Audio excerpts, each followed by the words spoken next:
Most people don't grow up. Most people age. They find parking spaces, honor their credit cards, get married, have children, and call that maturity. What that is age. And spring passes, and one remembers one's innocence. Summer passes, and one remembers one's exuberance. Autumn passes, and one remembers one's reverence. And winter passes, and one remembers one's perseverance. It is best as one grows older to strip oneself of possessions, to shed oneself downward like a tree, to be almost wholly holy like earth before one dies. Women who love themselves are threatening, but men who love real women are more so. The afternoon knows what the morning never suspected. A prayer, Lord, thou knowest better than myself that I am growing older and will soon be old, and keep me from becoming too talkative, and especially from the unfortunate habit of thinking that I must say something on every subject, and at every opportunity release me from the idea that I must straighten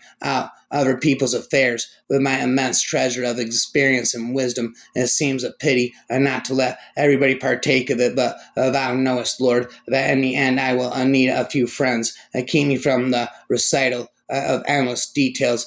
Give me wings to get to the point. Grant me the patience to listen to the complaints of others. Help me to endure them with charity. But seal my lips on my own aches and pains. They increase with the increasing years, and my inclination to recount them is also interesting and increasing. I will not ask thee for improved memory, only for a little more humility and less self-assurance when my own memory doesn't agree with that of others. Teach me a glorious lesson that occasionally I may be wrong. Keep me reasonably gentle. I do not have the ambition to become a saint. It is hard to live with some of them, but a harsh old person is one of the devil's masterpieces. Make me sympathetic without being sentimental, helpful but not bossy. Let me discover merits where I had not expected them, and talents in people whom I had not thought to possess any. And Lord, give me the grace to tell them so. Amen. Women may be the group, maybe the one group that grows more radical of age. All children except one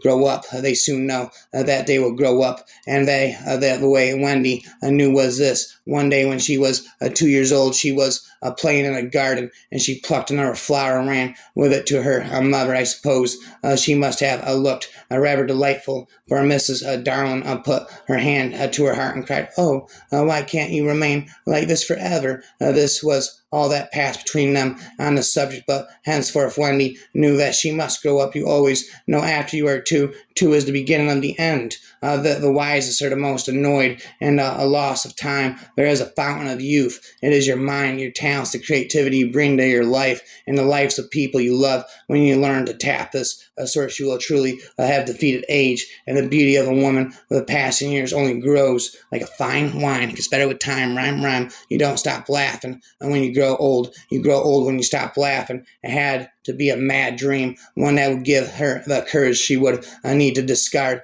the prejudices of a class that had not always been hers, but had become hers more than anyone's, and had to teach her to think of love as a state of grace, and not the means to anything but the alpha and omega and itself. These fragments I have assured against my ruins. And when you're young, you always feel that life hasn't yet begun, that life is always scheduled to begin next week, next month, next year, after the holidays, whatever. But then suddenly you're old, and a scheduled life didn't arrive. You find yourself asking, well, then exactly what was it I was having? That interlude, the scrambly madness, all that time I had before. One of the strange things about adulthood is that you are your current self, but you are also all the selves you used to be, the ones you grew out of, but can't ever quite get rid of. Beauty provokes harassment, the law says, but it looks through men's eyes when decided what provokes it. Keeping up the appearance of having all your marbles is hard work, but important. How many loved your moments of glad grace and loved your beauty with love false or true? But one man loved the pilgrim soul in you, and loved the sorrows of your changing face. When I was younger, I could remember anything, whether it had happened or not, but my faculties are decaying now, and soon I shall be so I cannot remember any but the things that never happened. It is sad to go to pieces like this, but we all have to do it. Men are visually aroused by women's bodies and less sensitive to their arousal by women's personalities because they are trained early into that response, while women are less visually aroused and more emotionally aroused because that is their training. This asymmetry and sexual education maintains men's powers and the myth. They look at women's bodies, evaluate, move on. Their own bodies are not looked at, evaluated, and taken or passed over, but there is no a rock called gender responsible for that. It can change so that real mutuality and equal gaze, equal vulnerability, equal desire brings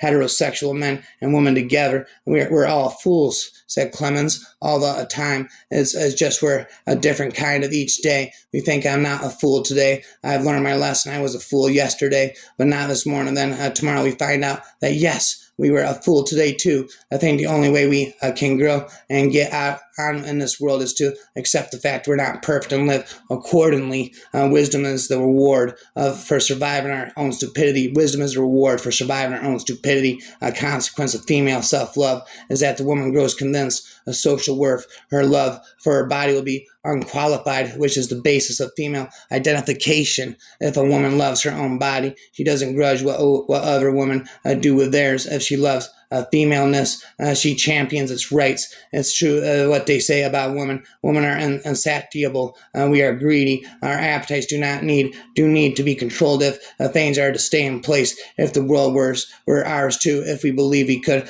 get away with it, we would ask for more love, more sex, more money, more commitment to children, more food, more care. But these sexual, emotional, and physical demands would begin to extend to social demands, payment for care of the elderly, parental leave, child care, etc. The force of female desire would be so great to society would truly have to reckon with what women want in bed and in the world. The secret of a good old age is simply an honorable pact with solitude. And meanwhile, time goes about its immemorial work of making everyone look and feel like shit. The curse of mortality. The curse of mortality. You spend the first portion of your life learning, growing stronger, more capable, and then through no fault of your own, your body begins to fail. You regress. Strong limbs become feeble. Keen senses grow dull. Hardly constitutions deteriorate. Beauty withers. Organs quit. You remember yourself in your prime and wonder where that person went. As your wisdom and experience are peaking, your traitorous body becomes a prison. It's a paradoxical that the idea of living a long life appeals to everyone, but the idea of getting old doesn't appeal to anyone. Besides, it happens fast for some people and slow for some, accidents or gravity, but we all end up mutilated. Most women know this feeling of being more and more invisible every day. I'm not ready to let the youthful part of myself go yet. If maturity means becoming a cynic, if you have to kill a part of yourself that is naive and romantic and idealistic, the part of you that you treasure most, to claim maturity, is it not better to die young but with your humanity intact? Beauty is not who you are on the outside. It is the wisdom and time you gave away to save a never struggling soul like you. I want to grow old without facelifts. I want to have the courage to be loyal to the face I've made. Sometimes I think it would be easier to avoid old age, to die young, but then you'd never complete your life, would you? You never fully know you. Before I got married, I had 6 theories about raising children. Now I have 6 children and no theories. Wisdom comes with winters. Wisdom comes with winters. We are all refugees from our childhoods, and so we turn, among other things, to stories. To write a story, to read a story, is to be a refugee from the state of refugees. Writers and readers seek a solution to the problem that time passes, that those who have gone are gone, and those who will go, which is to stay. Just to say every one of us will go, for there was a moment when everything was possible, and there will be a moment when nothing is possible, but then between we can create. I am now 33 years old, and it feels like much time has passed and is passing faster and faster every day. Day to day, I have to make all sorts of choices about what is good and important and fun, and then I have to live with the for a feature of all of the other options of those choices for clothes, and I'm starting to see how as time gains momentum, my choices will narrow and their foreclosures multiply exponentially, and until I arrive at some point on the branch of all life's sumptuous branch and complexity at which I am finally locked and stuck on one path in time, speeds me through stages of stasis and atrophy and decay until I go down for it the third time. I'll struggle for naught. Drawn by time, it is dreadful, but since it's my own choices that'll lock me, and it seems unavoidable if I want to be any kind of grown up, I have to make choices and regret foreclosures and try to live with them. As you get older, you've probably noticed that you tend to forget things. You'll be talking with somebody at a party, and you'll know that you know of this person, but no matter how hard you try, you can't remember his or her name. This can be very embarrassing, especially if he or she turns out to be your spouse. Women could probably be trained quite easily to see men first as sexual things and ding whatever is deeply essentially female, the life in a woman's expression, the feel of her flesh, the shape of her breast, the transformations after childbirth of her skin is being reclassified as ugly, and ugliness as a disease. These qualities are about an intensification of female power. I got the power. Stop. Shower time. Ram.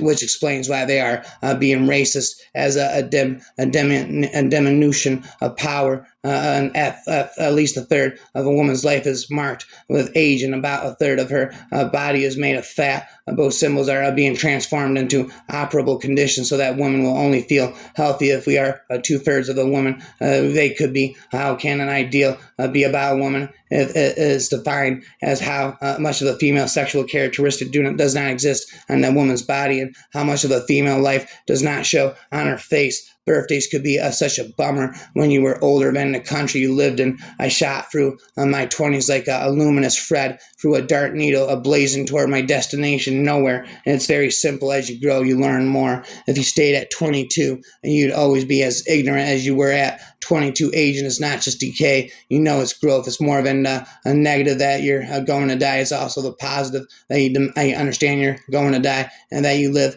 a better life because of it. Spit it or wrap it forever and ever. I said again and again.